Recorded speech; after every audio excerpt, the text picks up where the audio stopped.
Hello বন্ধুরা, আমি রাহুল। আজকের আমার সাথে ঘটে যাওয়া একটা সত্য ঘটনা আপনাদের কে বলবো। ঘটনাটা হলো আধ খাওয়া মরা পর্ব ২।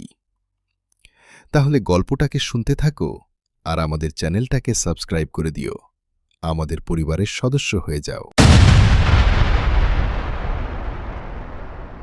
ভাদ্র মাসের অমাবস্যা, রাত 11:15। আমি রাহুল কলকাতা থেকে গ্রামে এসেছি দাদু শ্রাদ্ধে। গ্রামের শেষ মাথায় শ্মশান। শ্মশানের ডোম হরিপদ কাকা আমার দাদুর বন্ধু ছিল। দেখা করতে গেলাম। শ্মশানে ঢুকতেই বুকটা ধড়াস করে উঠল। একটা চিতা নিভু নিভু জ্বলছে, বাতাসে পোড়া মাংসের গন্ধ। হরিপদ কাকা চিতার পাশে বসে থরথর করে কাঁপছে। আমাকে দেখে হাউমাউ করে কেঁদে উঠল। বাবা রাহুল, সর্বনাশ হয়ে গেছে রে, আমি শেষ। কি হয়েছে কাকা, কাঁদছ কেন? কাল রাতে একটা লাশ পোড়াচ্ছিলাম, মন্টু দাস। মাতাল হয়ে পুকুরে ডুবে মরেছে। চিতা আধখানা পুড়েছে। এমন সময় ওটা উঠে বসল। আমার গলা শুকিয়ে গেল। উঠে বসল মানে? হ্যাঁ রে বাবা, মুখের বাঁ দিকটা পুড়ে কয়লা হয়ে গেছে, ডান দিকটা কাঁচা। কাঁচা দিকের চোখটা খুলে আমার দিকে তাকালো, দাঁতগুলো বের করে বলল, খেতে দে হরিপদ, খিদে পেয়েছে, 50 বছর খাইনি। কাকা আমার হাত চেপে ধরল। ওর হাত বরফের মতো ঠান্ডা। আমি লাঠি ফেলে পালিয়ে এসেছি রে বাবা, ও এখনো শ্মশানে আছে। সকালবেলা আমি, গ্রামের মেম্বার নিতাই জ্যাঠা আর 4 জন লোক নিয়ে শ্মশানে গেলাম। চিতা নিভে ছাই হয়ে আছে, কিন্তু মন্টুর লাশটা নেই। ছাইয়ের উপর পায়ের ছাপ, কিন্তু এ কেমন ছাপ! আঙুলগুলো পেছন দিকে, গোড়ালি সামনের দিকে, যেন কেউ উল্টো হয়ে হেঁটে গেছে।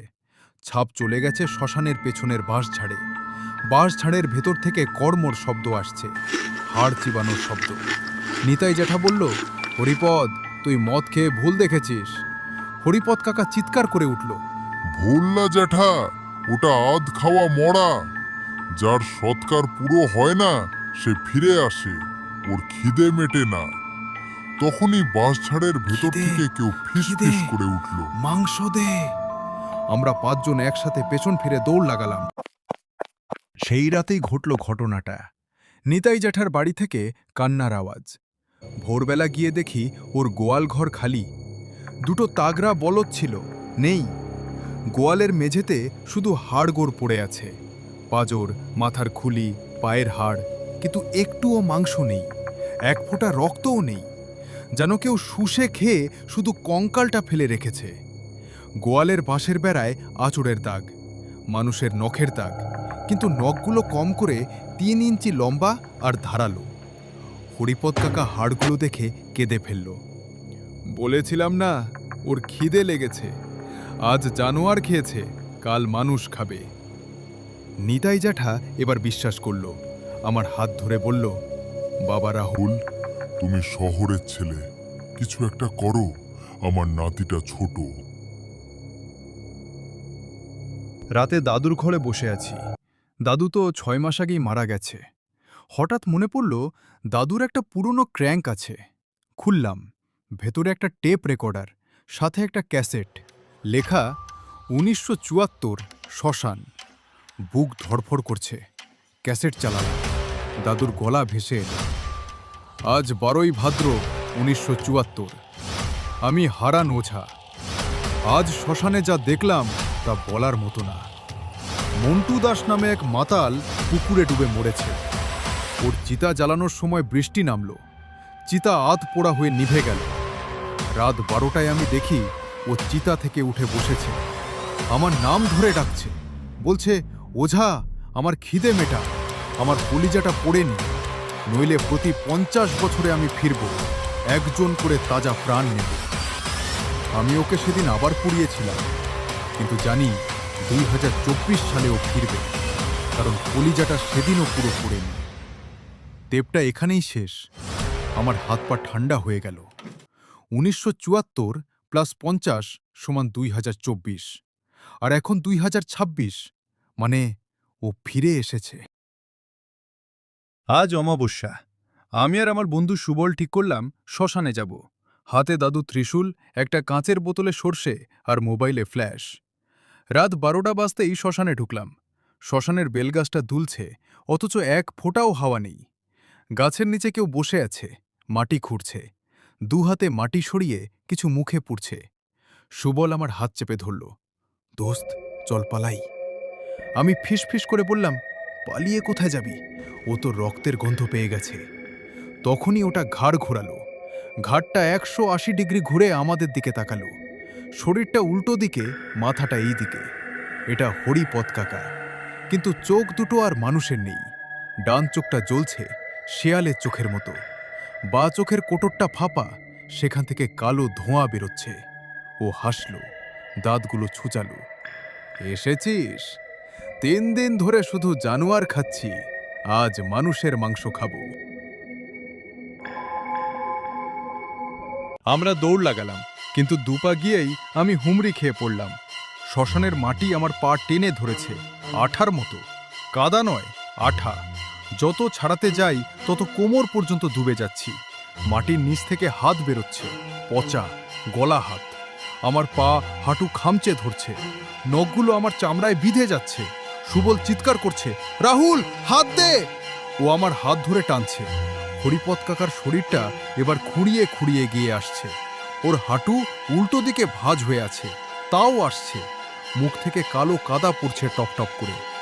তোদের দুজনকে একসাথে খাবো না, ও হিস হিস করে বলল। একজনকে জ্যান্ত রাখবো, সে দেখবে আমি অন্যজনকে কিভাবে ছিঁড়ে ছিঁড়ে খাই। তারপর ওকে 6 মাস পুষব, রোজ একটু একটু করে খাবো। যখন ভাবছি এবার শেষ, তখনই পেছন থেকে আওয়াজ এলো, রাহুল, চোখ বন্ধ কর। ঘুরে দেখি দাদু দাঁড়িয়ে আছে, কিন্তু দাদু তো 6 মাস আগে মারা গেছে। দাদুর চোখ দুটো সাদা, মনি নেই, হাতে চিতার ছাই। দাদু ছাই ছিটিয়ে দিল হরিপদ কাকার শরীরে। ছাই পড়তেই ছ্যাঁক করে ধোঁয়া উঠল। ও বিকট চিৎকার করে পিছিয়ে গেল। দাদু আমার কাছে এসে বলল, বাবা, আমি মরে গিয়েও শান্তি পাইনি। ওকে আটকাতে হবে। ও হরিপদ না, হরিপদকে 3 দিন আগেই মেরে ওর শরীরে ঢুকে গেছে। ওর ঘাড়ের পেছনটা দেখ। মোবাইলের ফ্ল্যাশ মারলাম। হরিপদ কাকার ঘাড়ের পেছনে একটা গর্ত, 2 ইঞ্চি গোল। গর্তের ভেতর অন্ধকার, আর সেই অন্ধকারের ভেতর থেকে দুটো চোখ জল জল করছে, মন্টুর চোখ। দাদুকে দেখে প্রেতটা আরও ক্ষেপে গেল। হারানো যা, তুই আবার এলি? 50 বছর আগে তুই আমাকে পুড়িয়েছিলি, এবার তোর নাতিকে দিয়ে শুরু করব। ও এবার দাদুকে ছেড়ে আমার দিকে এলো। আমার গলা শুকলো, তারপর জিভ বের করে আমার গাল চাটল। জিভটা বরফের মতো ঠান্ডা, আর স্বাদটা লোহার মতো, বাসি রক্তের মতো। আমার গা গুলিয়ে উঠল। হ্যাঁ, এই তো, এই গন্ধটা। ও চোখ বন্ধ করে নিল। তোর রক্তই মিষ্টি। তোর দাদুর রক্তে চিনি কমে গেছিল, বুড়ো হয়ে গেছিল, তো ডায়াবেটিস ছিল। কিন্তু তুই কচি, 26 বছর। তোর কলিজাটা এখনো টাটকা, ওটা আগে খাবো, তারপর হাত, তারপর পা। 6 মাস ধরে খাবো তোকে। আমার বুকের ভেতরটা হিম হয়ে গেল। মৃত্যু ভয় কাকে বলে আজ বুঝলাম। দাদু আমাকে বাঁচাতে ঝাঁপিয়ে পড়ল প্রেতের ওপর। রাহুল, পালা, ওকে পুরো পোড়াতে হবে, নইলে আমিও ওর মতো হয়ে যাব। প্রেতটা দাদুর আত্মার ঘাড়ে কামড় বসালো। আত্মার ঘাড় থেকে নীল আলো বেরোচ্ছে। প্রেতটা ওই আলোটা শুষে খাচ্ছে, কুলকুল করে। দাদু চিৎকার করছে, কিন্তু শব্দ নেই, শুধু মুখ হা করছে, যন্ত্রণায় ছটফট করছে। আস্তে আস্তে দাদুর শরীরটা ধোয়া হয়ে মিলিয়ে গেল, হাওয়ায় মিশে গেল। দাদু দ্বিতীয়বার মরল আমার জন্য। আমার চোখ ফেটে জল এলো, কিন্তু কাদার সময় নেই। আমি মাটি থেকে দাদুর ফেলে দেওয়া ত্রিশূলটা তুলল, চোখ বন্ধ করলাম। জয় মা কালী, জয় মা শ্মশান কালী বলে সজোরে ঝাঁপিয়ে পড়লাম। ত্রিশূলটা ঢুকে গেল হরিপদ কাকার বুকে। পাঁজরের হাড় ভেঙে হৃৎপিণ্ড ফুটো করে পিঠ দিয়ে বেরিয়ে গেল। ও বিকট চিৎকার করে উঠল না, শুধু আমার দিকে তাকিয়ে হাসল। মুখ দিয়ে কালো রক্ত গড়াচ্ছে। লোহা দিয়ে আমাকে মারতে পারবি না রে বোকা, ও ফিস ফিস করে বলল। আমাকে পোড়াতে হবে, পুরো পোড়াতে হবে। আমার কলিজাটা না পোড়া পর্যন্ত আমি মরব না। 50 বছর আগে তোর দাদুও এই ভুল করেছিল। ওর শরীরটা কুকড়ে মাটিতে পড়ে গেল, কিন্তু মরল না, গোঙাচ্ছে। বুকের ভেতর থেকে ঘোর ঘোর শব্দ আসছে। হরিপদ কাকার মুখ, চোখ, নাক দিয়ে কালো ধোঁয়া বেরোতে শুরু করল। ধোঁয়াটা কুণ্ডলি পাকিয়ে উপরে উঠছে। ধোঁয়াটা আস্তে আস্তে জমাট বাঁধছে, মানুষের আকার নিচ্ছে। 1 মিনিট পর আমার সামনে দাঁড়িয়ে আছে মন্টু দাস, আসল আধ খাওয়া মরা। ওর বাদিকটা পুরো কঙ্কাল, মাথার খুলি, পাঁজরের হাড়, হাতের হাড় সব দেখা যাচ্ছে।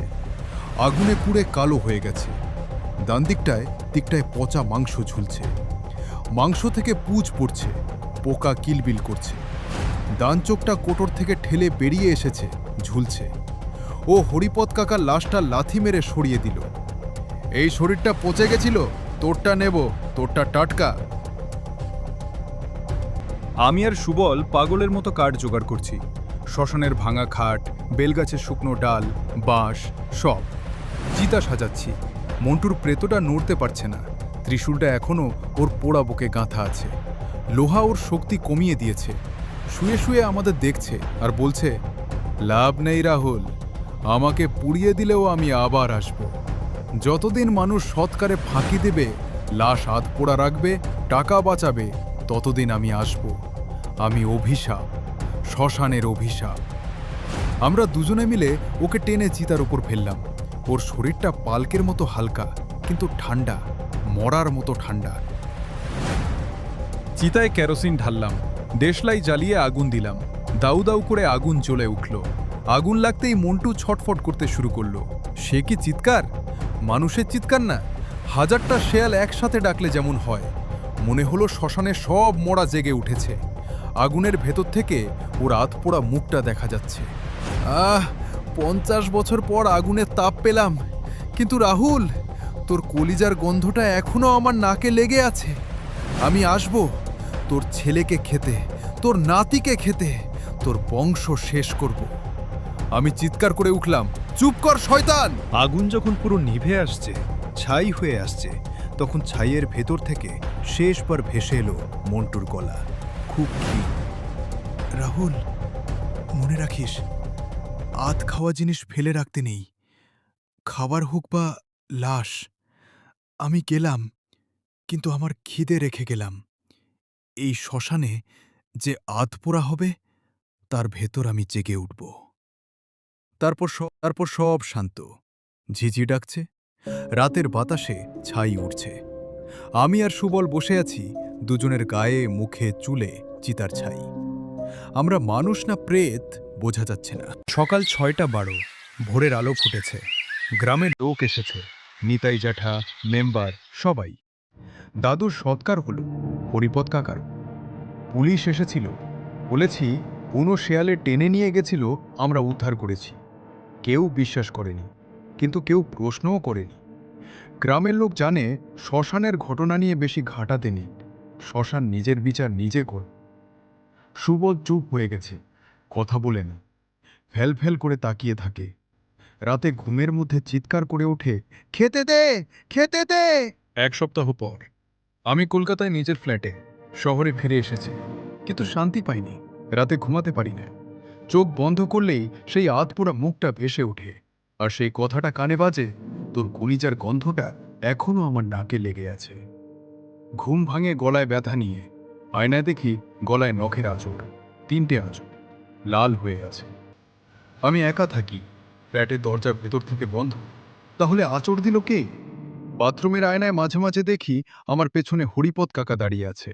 ঘুরে তাকালে কেউ নেই। 12ই মাঘ, রাত 2:17। 6 মাস হয়ে গেল। আজ স্বপ্ন দেখলাম, শ্মশানের বেলগাছের নিচে দাঁড়িয়ে আছি, সামনে চিতা জ্বলছে। চিতার উপর আমি শুয়ে আছি, আধপোড়া। আমার বুকের বাঁ দিকটা পুড়ে কয়লা, ডান দিকটা কাঁচা। আর চিতার পাশে দাঁড়িয়ে আছে মন্টু। না, মন্টু না, দাদু। দাদুর মুখটাও আধপোড়া।